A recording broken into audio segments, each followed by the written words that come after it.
people are living a 3-star life and they know it. So if that might be you, if that could be you, if you want to change, you want to be better, you want to get on a good track and keep momentum, this is exactly the podcast that we should be listening to right now. Jarvis Leverson is here, and he spent 15 years in high-pressure corporate sales, but he discovered that grinding harder was not the answer. Building the right daily system was. And now he has helped thousands create peak performance without burnout. His company is called The Morning Hero, and his very excellent book, which is now on Audible, narrated by him, is called Every Damn Day: The Morning Hero's Guide to Building a 5-Star Life. So we're here on the Marketer of the Day podcast with Robert Plank, brought to you by dfypodcast.com. We handle the podcast backend editing, publishing, and promotion so you can focus on the interview. And the interview that we are focused on right now is how to create these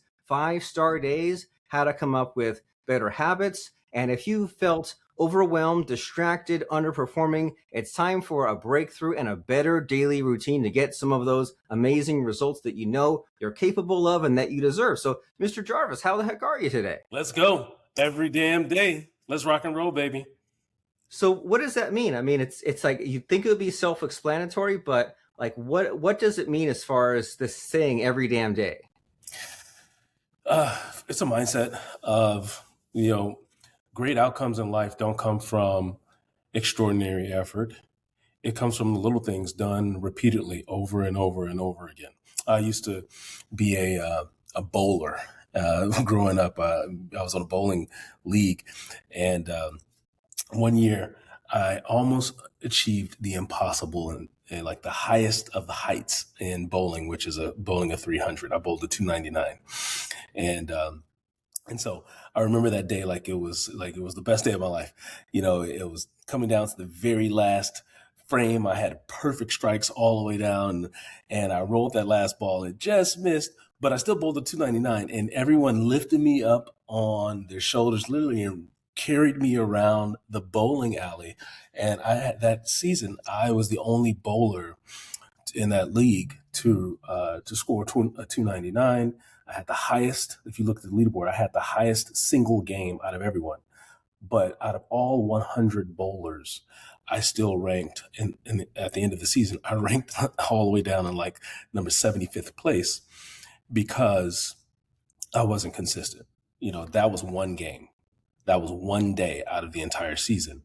My overall performance was the lower 75th percentile. That's because other bowlers, even though they didn't bowl a 299, they were in there bowling 250s, 260s consistently. And so it's just that story, just like it kind of shows that your overall results in life don't come from single acts of greatness. They come from being consistent, doing the little things that matter over and over and over every damn day. And so that's kind of what it means to me, is that a lot of people, when it comes to like peak performance, they focus on how do you get that peak? How do you get that single greatness, that single act of greatness? No. It's how do you get really good at doing the little things all the time, whether you feel like it or not. And that's what this book is about. I love it. I'm here for that. Discipline, consistency, showing up, and having the high baseline, not just the peaks. And you hear this all the time, motivation wise, right? You hear it from Bruce Lee, you hear it from Michael Jordan, you hear it from Arnold Schwarzenegger, the idea of like just, put in the repetitions. And I've struggled with this my whole life because I feel like I'm pretty good at being consistent, but sometimes I'll see people or I'll partner with people who they kind of they burn bright and they achieve greatness, but then it's always hard to keep their attention, right? And it's like, well, we're working on this project, and the first 6 months we struggle, the second 6 months it's working great, and the final 6-month period they're kind of off to something else. And I feel like, is there something wrong with me being determined and being goal-oriented when there are like the crazy people out there who think they're like, Elon Musk or Mark Zuckerberg, and they're like, oh, but I have this brand new spark of an idea. And my personality is like, but we just got this thing rocking and rolling. What gives? Yeah. I mean, it's different strokes for different folks, right? for there are those. The problem is discipline is not sexy. It's not novel. It's boring. It's the same. It's the grind. It's the same thing over and over and over.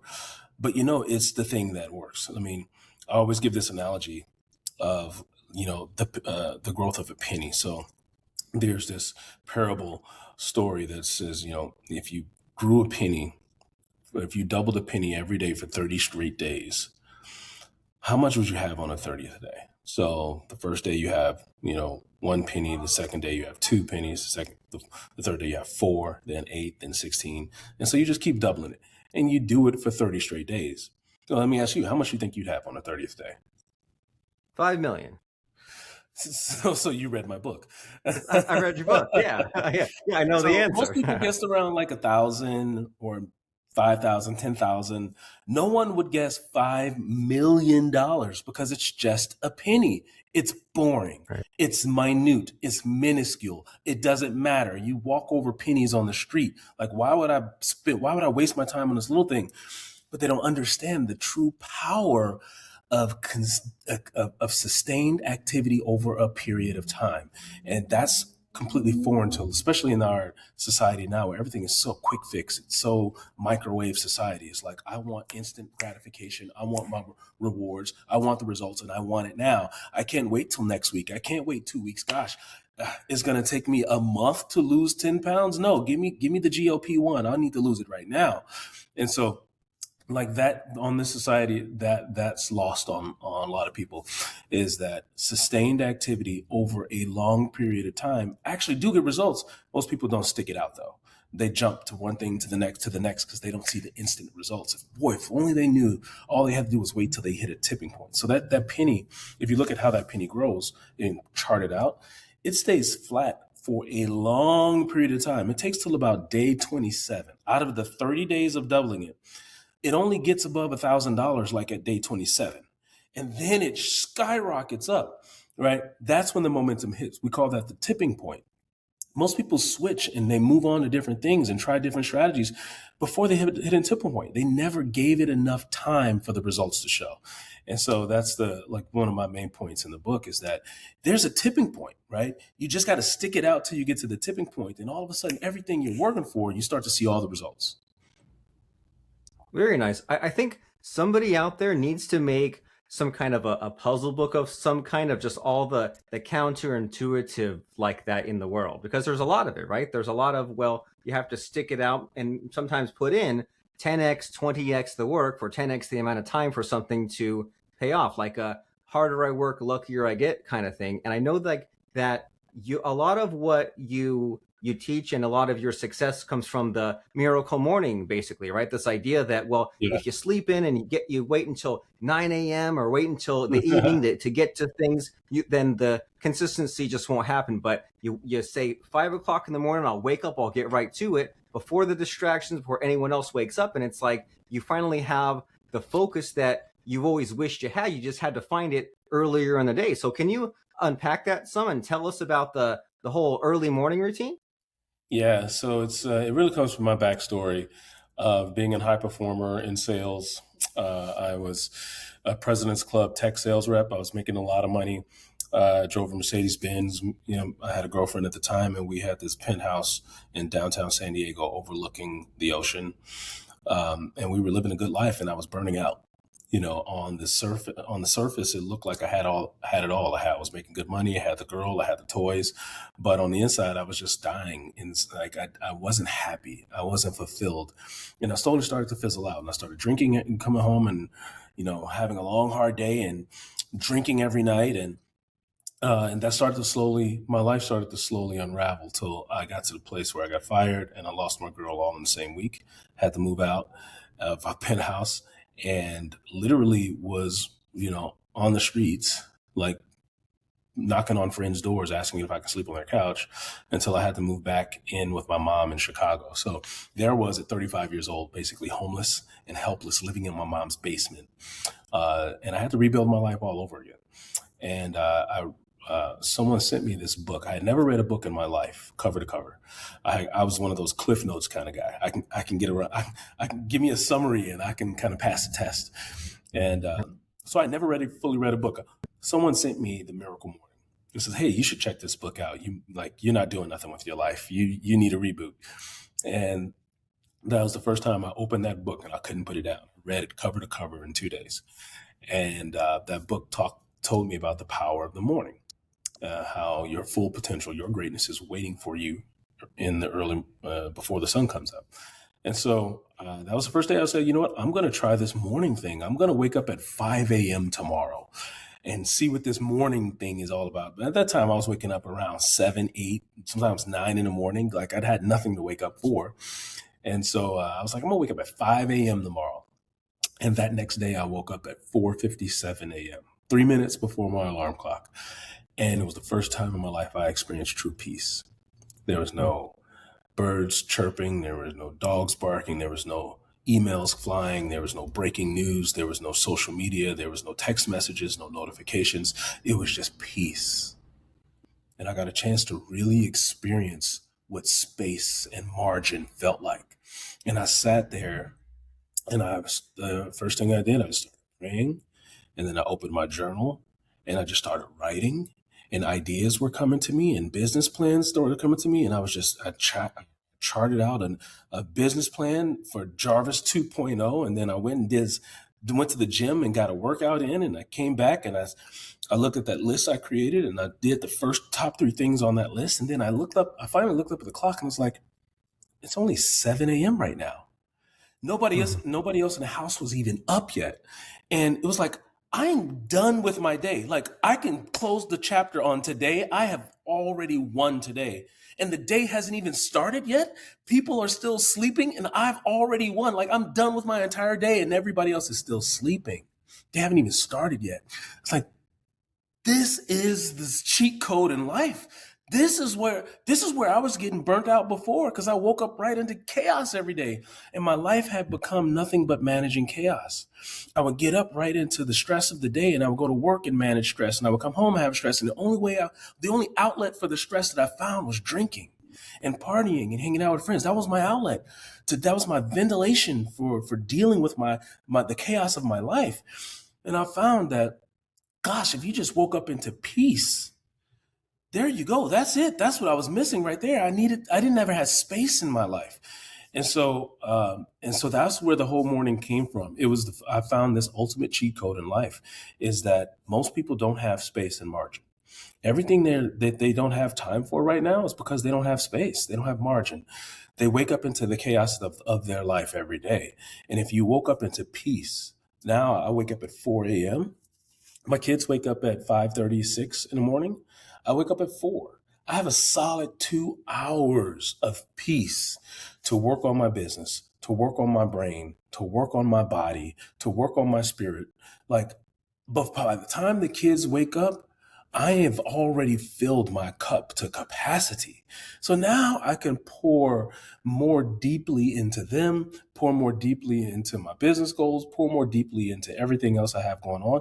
And no matter what happens throughout the day, it doesn't matter. The day can go sideways. I've already started the day with fulfillment first. And so that's the big message of the book. The book is like, how do you stay consistent? If you're waking up in the chaos, there's no way you can stay consistent, because life be lifing. Life is going to always life, right? And so you can't predict life. The only predictable time you have in your day is the time that before your obligations begin. And for me, that's between 4 a.m. and 6 a.m. Now, I'm not saying everyone has to do that. And they don't have kids that wake up at 6. So, but whatever time your obligations are, you got to get up before that and get your shit together first before you start trying to attack the day.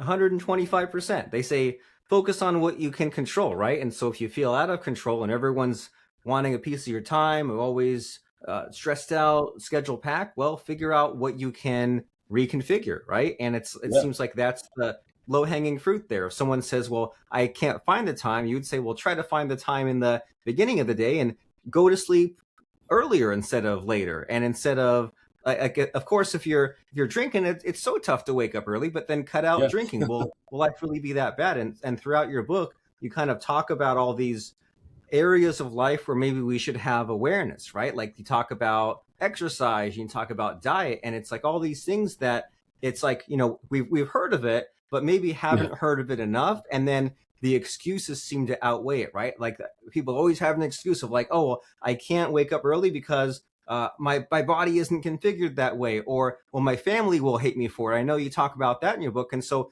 like as far as excuses of any kind, right? There's I can't wake up early, there's I can't exercise, there's I can't be this disciplined. Like, I mean, what do people say to you as far as, well, why I can't do it?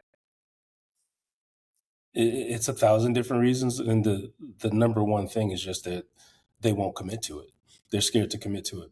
The moment you commit to something, you can do anything. You do anything you commit to. Like the moment you make up in your mind, you make a decision, you've decided that this is what it is, your body obeys to it. So the very first day, as a matter of fact, in the book The Miracle Morning, he talks about this. How powerful your subconscious mind is. Your body will obey whatever you tell it. And so if you constantly tell it, I can or can't do this thing, essentially you are giving your subconscious a set of instructions to carry out for you. And so if you say, I can't do that, I can't wake up early, you're telling your subconscious, like, these are your orders. Obey these orders. Make my body so that I can't do it.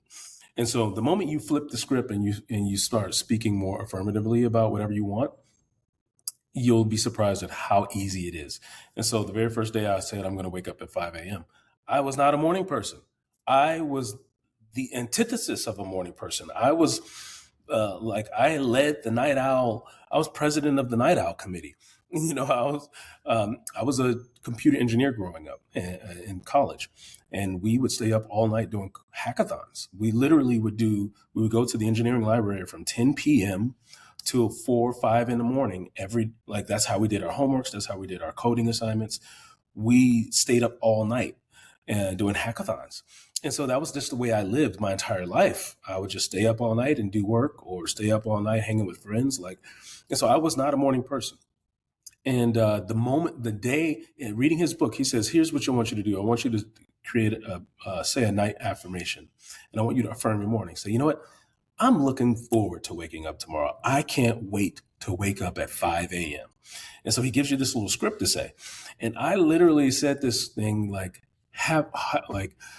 just sarcastically, knowing it's not going to work. I was like, you know what? I'm excited to wake up at 5 a.m. tomorrow. I'm going to wake up at 5 a.m. tomorrow so I can do this morning routine. And I woke up at 4:57 a.m. Like the moment I told my subconscious, I gave it a different set of instructions to carry out, my body obeyed. And so it really comes down to just making the decision. You will do and carry out anything you affirmatively tell yourself. And so the moment when you say, I can't do that, I'm not built this way, that won't work for me, then it won't.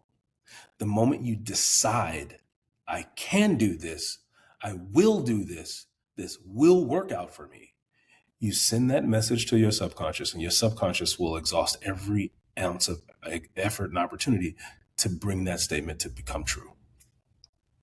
Very nice. So we're more in control than we think we are. We just need to stop the self-sabotage, stop the negativity. And, it's logical to realize why this has happened, right? Maybe surrounded by the wrong people, bad habits for too long, but if we want new results, we need these new habits. And so you're a big fan of the Miracle Morning and that whole kind of lifestyle, but and he doesn't have complete domain over that, right? You have your own things to say. So I'm curious about what do you maybe disagree with versus that book, or what kind of insights do you have that are new and that stand out?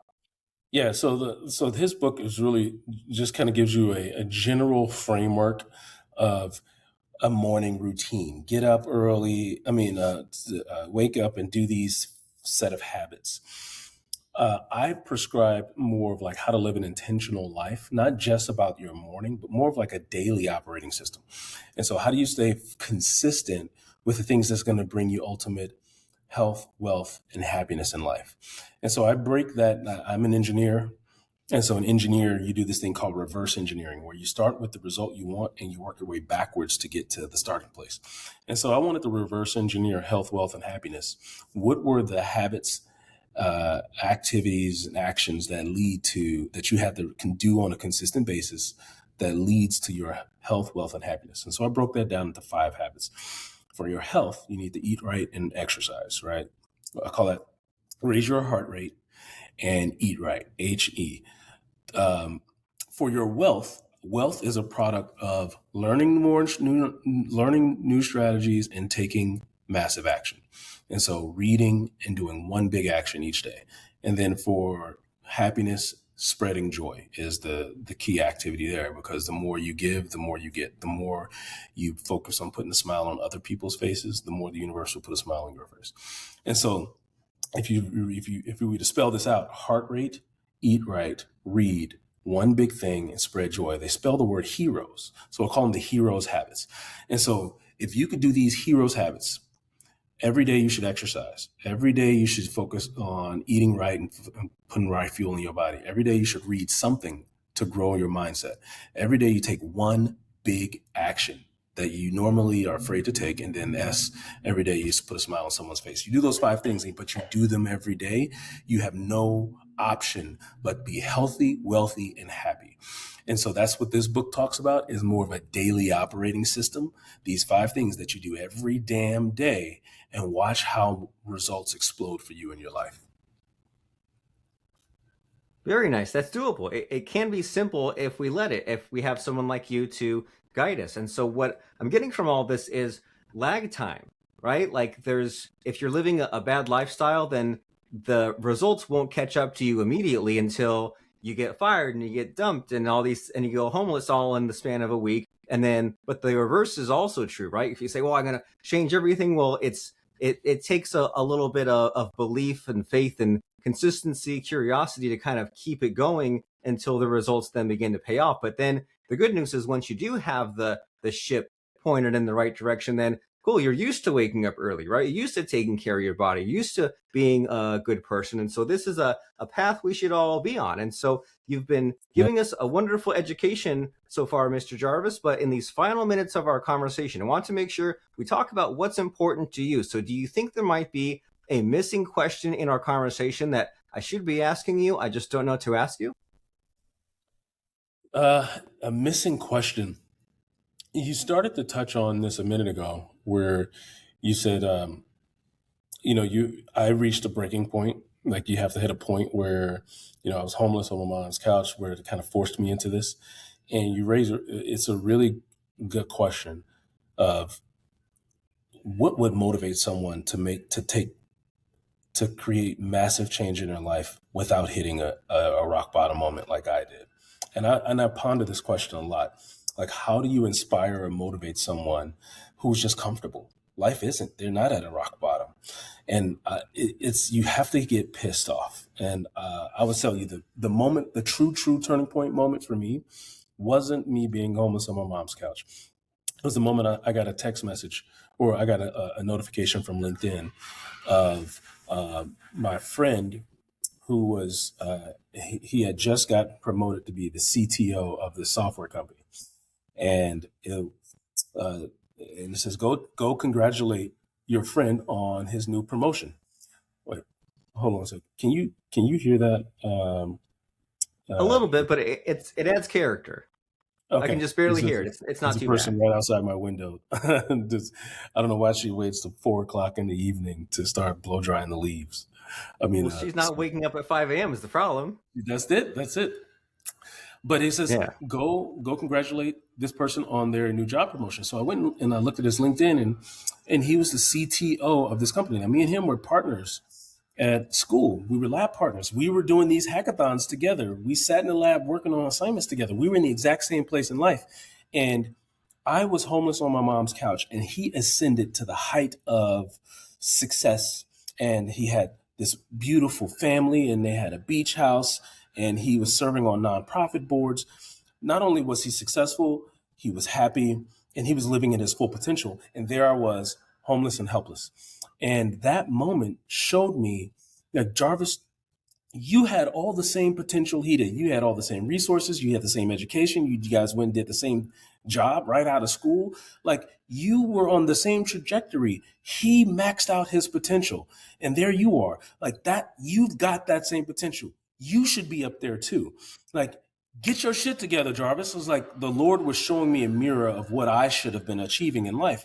And that was the moment.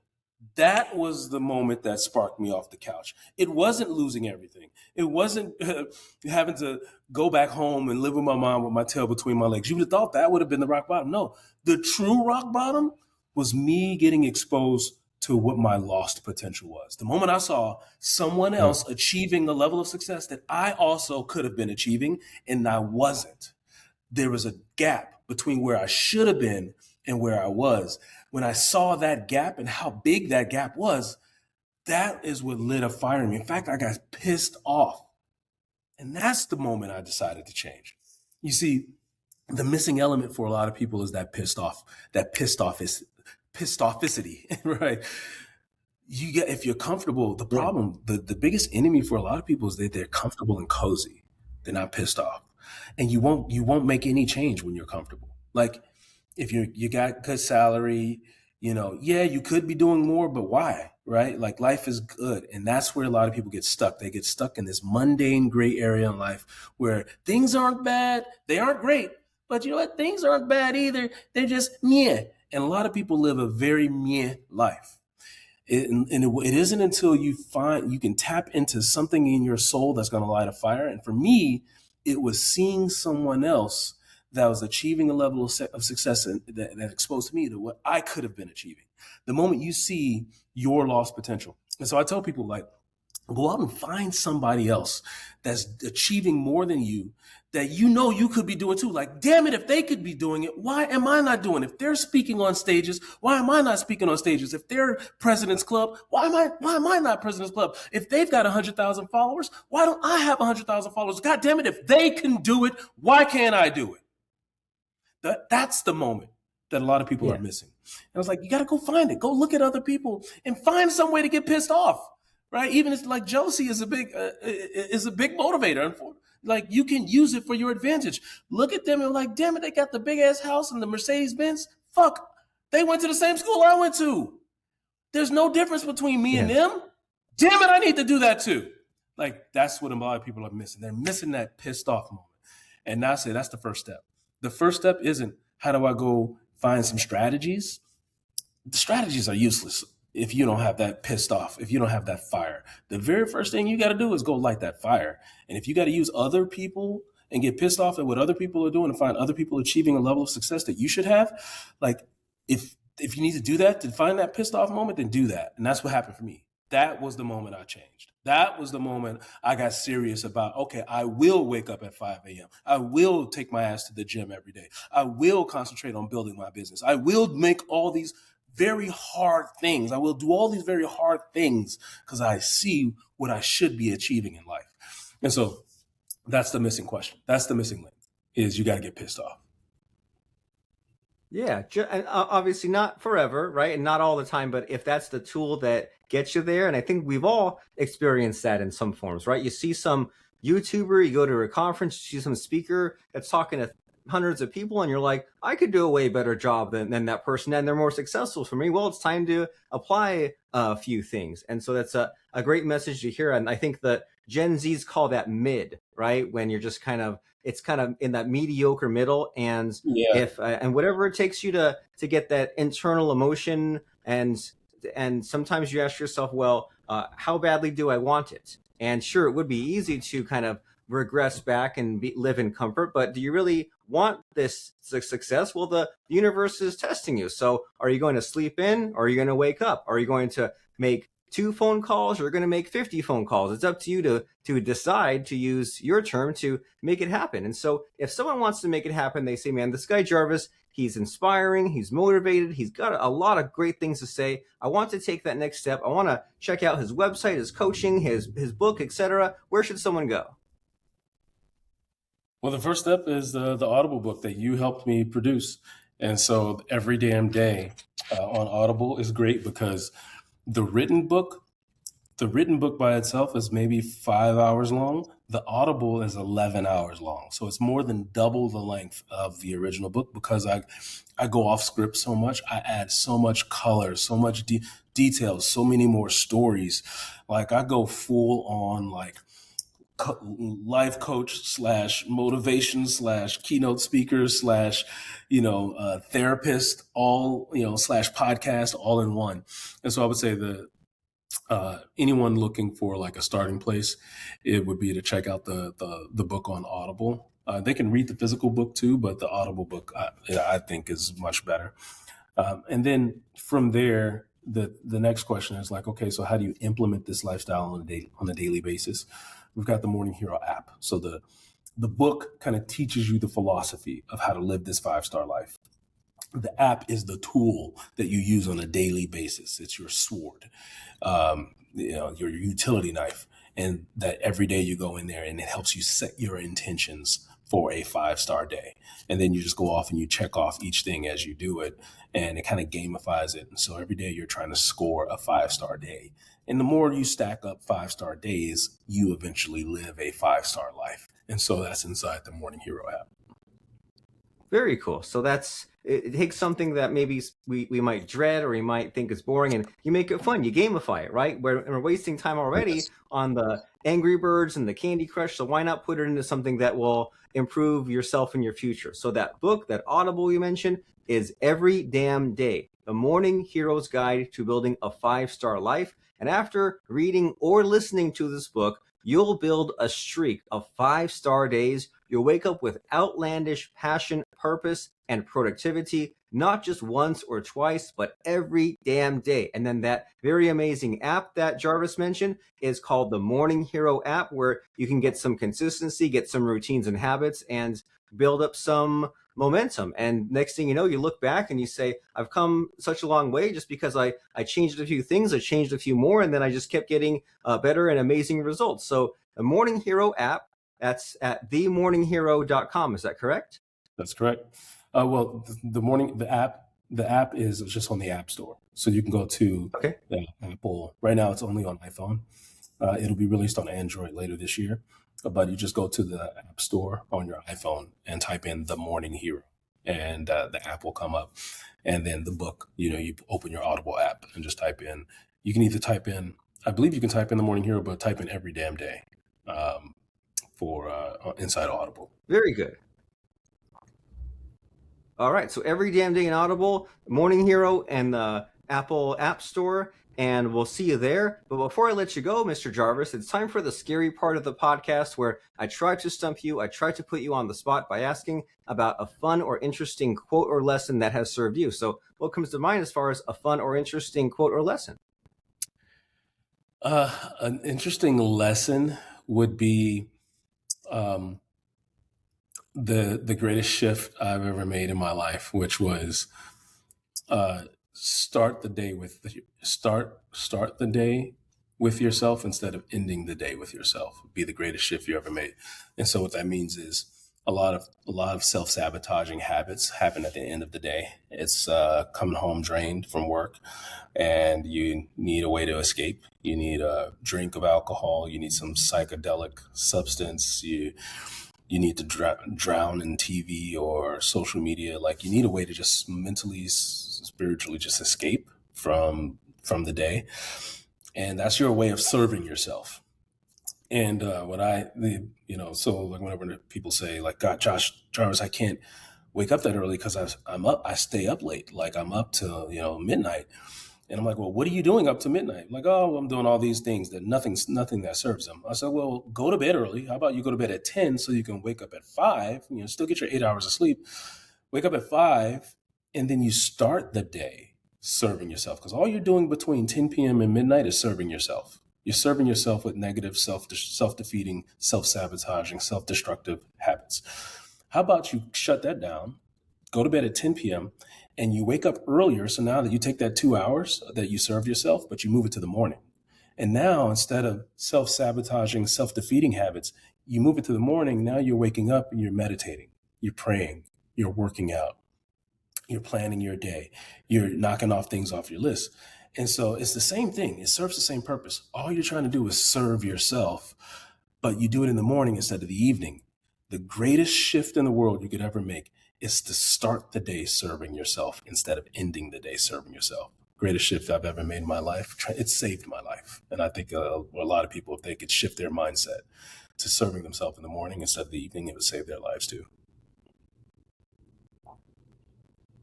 Yes, I agree completely that to use a play on words on your last name, that could be the lever that affects the other parts. Move the me time from 10 p.m., move it to 6 a.m., and see how the rest of your day changes, because you set yourself up for success. But if you say, well, this all sounds good, but I need the actual blueprint, the plan, those resources we gave you were every damn day on Audible and the Morning Hero app on the Apple App Store, and you've learned the lessons and have the guidance. Now it's time to go implement. So get those two resources every damn day on Audible, Morning Hero app on the Apple App Store. And thanks so much, Mr. Jarvis Leverson, for being an inspirational figure and helping us out today. I'm really grateful. Every damn day. Let's go. Get out there and win this day.